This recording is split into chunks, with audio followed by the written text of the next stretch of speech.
ஒரு பசுமையான காட்டில் ஒரு நல்ல மனம் கொண்ட சிறிய மயில் வாழ்ந்தது. அது எப்போதும் பிறருக்கு உதவி செய்து மகிழ்ந்தது. காயமடைந்த பறவைகளுக்கு தண்ணீர் கொடுத்து, பசியுடன் இருக்கும் விலங்குகளுக்கு பழங்களை பகிர்ந்து வந்தது. ஒரு நாள் காடில் ஒரு காகம் மயிலின் அழகான இறகுகளை பார்த்து பொறாமை கொண்டது. எல்லாரும் இதையே பாராட்டுகிறார்கள் என்று கோபமாக நினைத்தது.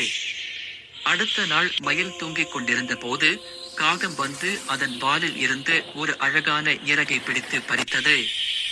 மயில் திடுக்கிட்டு விழித்தது, ஆனால் எதுவும் சொல்லவில்லை. அது சற்றே வலித்தாலும் அமைதியாக இருந்தது. நான் வலிக்கிறேன் என்றாலும் காகம் என் நண்பன் தான் என்று நினைத்தது. ஒரு சில நாட்களில் காட்டில் கடும் மழை பெய்தது. காகம் தன் கூடு விழுந்து தண்ணீரில் விழுந்தது. அது உதவி கேட்டு கத்தினது. அப்போது மயில் தண்ணீரில் பாய்ந்து காகத்தை தன் சிறகால் தூக்கி பாதுகாப்பான மரத்தடியில் வைத்தது.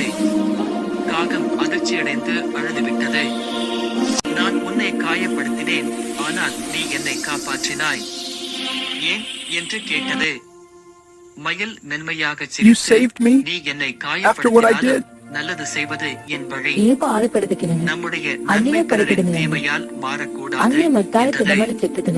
அந்த நாள் முதல் காகம் மயிலின் மிக நெருங்கிய நண்பனாக மாறியது.